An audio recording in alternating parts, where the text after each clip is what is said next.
Ya, Yuk, sebelumnya, Assalamualaikum warahmatullahi wabarakatuh. Perkenalkan, kami dari kelompok 9, tugas manajemen strategi.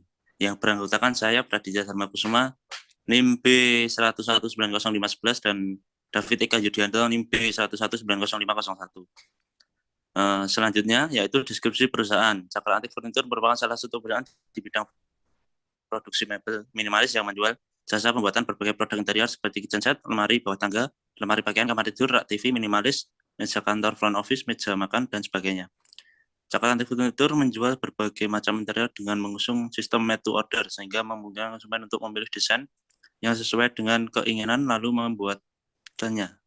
Arti sistem made to order yaitu perusahaan kami memberikan contoh desain interior kepada konsumen melalui iklan, media sosial atau internet, dan katalog buku interior. Kemudian konsumen dapat memilih desain yang sesuai dengan keinginannya. Apabila konsumen telah mempunyai desain interior sendiri, kami juga bersedia untuk membantu mewujudkannya sesuai dengan keinginan konsumen. Selanjutnya yaitu telah berdiri di Sarenan, Klaten sejak tahun 1997 dan telah melayani berbagai kebutuhan masyarakat di Indonesia. Selanjutnya visi dan misi perusahaan. Yang pertama, visi menjadi supplier furnitur berkualitas tinggi hingga taraf global. Visi yang kedua menjadi perusahaan furnitur yang terpercaya. Misi yang pertama memproduksi furnitur yang berkualitas, yang kedua membangun pekerja yang profesional. Selanjutnya analisis eksternal makro. Peluang opportunity. Yang pertama, perusahaan memiliki peluang untuk memperoleh konsumen yang potensial, yaitu konsumen yang lebih memperhatikan kualitas produk sehingga bersedia membayar dengan harga terbaik. Yang kedua, daya tawar perusahaan terhadap pemasok kuat.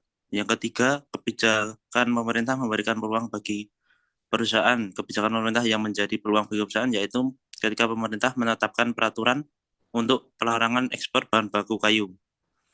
Selanjutnya yaitu ancaman atau threats. Yang pertama, terdapat produk substitusi. Yang selanjutnya, yang kedua, perusahaan pesaing menghancurkan harga. Selanjutnya, next mas. Analisis eksternal mikro. Indikator yang pertama, jumlah kompetitor. Kesimpulan tinggi. Indikator yang kedua, harga. Kesimpulannya tinggi. Indikator yang ketiga, pertumbuhan industri sejenis per tahun. Kesimpulannya tinggi. Indikator yang keempat, kualitas produk. Kesimpulannya tinggi. Indikator yang kelima, diferensiasi bahan baku. Kesimpulannya rendah. Ancaman pendatang baru. Indikator yang pertama, kebijakan pemerintah setempat. Kesimpulannya tinggi. Indikator yang kedua, kebutuhan modal. Kesimpulannya rendah. Indikator yang ketiga, tingkat loyalitas pelanggan. Kesimpulan rendah. Indikator yang keempat, terbentuknya loyalitas pelanggan. Kesimpulan rendah. Indikator yang kelima, akses ke saluran distribusi. Kesimpulan rendah. Selanjutnya yaitu ancaman produk substitusi. Indikator yang pertama, kualitas produk pengganti, kesimpulannya tinggi. Indikator yang kedua, harga produk pengganti, kesimpulannya tinggi. Indikator yang ketiga, kemungkinan pelanggan beralih antar produk, kesimpulan tinggi. Selanjutnya yaitu kekuatan tawar-menawar pembeli. Indikator dominasi pembeli per tahun, kesimpulannya rendah. Indikator yang kedua, pangsa pasar tiap tahun, kesimpulan rendah. Indikator yang ketiga, izin resmi dari informasi produk, kesimpulan tinggi. Indikator yang keempat, tingkat kejelasan informasi produk, kesimpulan tinggi. Indikator yang kelima, pertumbuhan pangsa pasar pembeli tiap periode, kesimpulan tinggi. Selanjutnya yaitu kekuatan tawar-menawar pemasok. Indikator yang pertama, jumlah supplier, kesimpulannya rendah. Indikator yang kedua, konsentrasi supplier, kesimpulannya tinggi. Indikator yang ketiga, tingkat hubungan dengan supplier, kesimpulannya rendah. Selanjutnya akan dijelaskan oleh Mas David. selanjutnya analisis audit internal. Yang pertama, manajemen perusahaan menggunakan konsep manajemen strategis, ya. Yang kedua, tujuan dan sasaran perusahaan dapat diukur dan dikomunikasikan dengan baik, ya. Yang ketiga, deskripsi pekerjaan dan spesifikasi pekerjaan jelas, ya. Semangat kerja karyawan tinggi, ya. Struktur organisasi sudah sesuai, ya. Yang kedua, pemasaran pasar tersegmentasi dengan baik, ya. Kualitas produk dan layanan pelanggan baik, ya. Pangsa pasar perusahaan meningkat, ya. Perencanaan pemasaran dan penganggaran efektif, ya. Produk dan layanan perusahaan diberi harga yang sesuai, ya. Selanjutnya, keuangan dan akuntansi. Perusahaan kuat dan lemah secara finansial seperti yang ditunjukkan oleh analisis rasio keuangan, ya. Bisakah perusahaan meningkatkan modal jangka pendek yang dibutuhkan, ya. Prosedur penganggaran modal efektif, ya. perusahaan memiliki modal kerja yang cukup ya, manajer keuangan perusahaan berpengalaman dan terlatih ya, pemasok yang selanjutnya produksi dan operasi, pemasok bahan baku, suku cadang dan subrakitan dapat diandalkan dan masuk akal ya, fasilitas peralatan mesin dan kantor dalam kondisi baik ya, kebijakan dan prosedur persediaan efektif ya, kebijakan dan prosedur kendali mutu efektif ya, fasilitas sumber daya dan pasar berlokasi strategis ya. Selanjutnya penelitian dan pengembangan. Perusahaan memiliki fasilitas R&D, apakah mereka memadai? Ya, personil R&D organisasi memiliki kualifikasi yang baik, sumber daya lead bank dialokasikan secara efektif ya, komunikasi antara R&D dan unit organisasi lainnya efektif ya, perusahaan lead bank di luar digunakan, apakah biayanya efektif ya. Selanjutnya sistem informasi manajemen.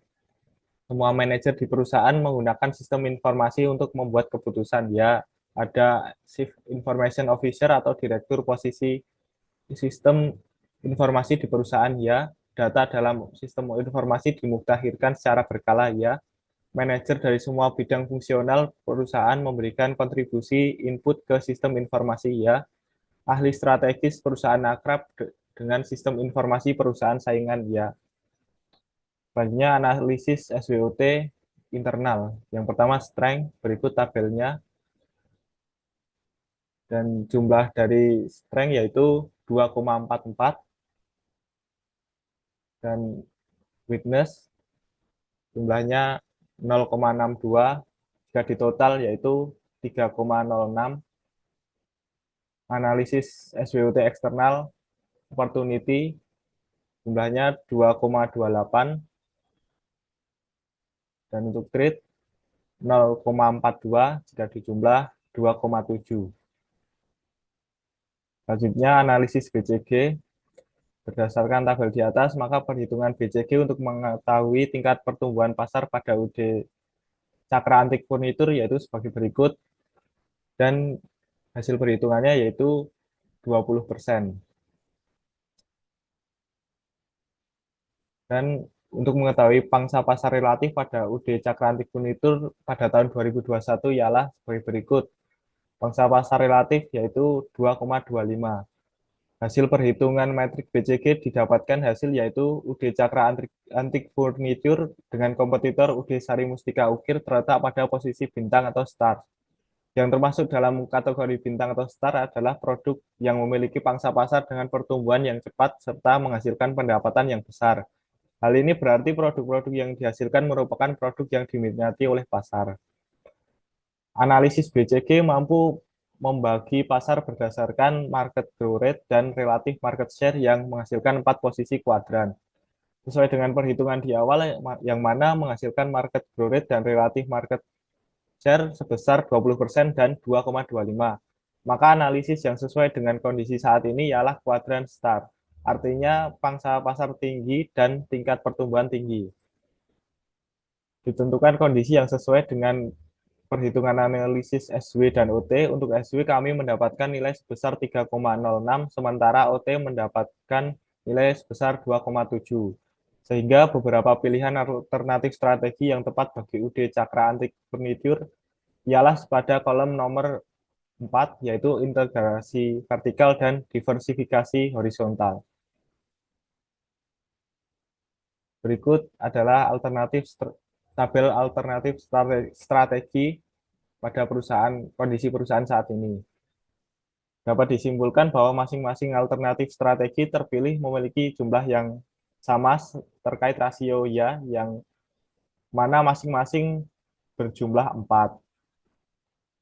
Alternatif strategi yang dipilih yaitu diversifikasi horizontal karena dapat memberikan beberapa manfaat bagi UD Cakra Antik Furniture, antara lain melindungi perusahaan dari persaingan yang ketat, mampu memenuhi kebutuhan pelanggan yang sangat beragam, dapat menjangkau pasar secara luas karena beragamnya produk yang dihasilkan oleh perusahaan tersebut. Sekian presentasi dari kelompok kami. Apabila ada salah kata, kami mohon maaf. Wassalamualaikum warahmatullahi wabarakatuh.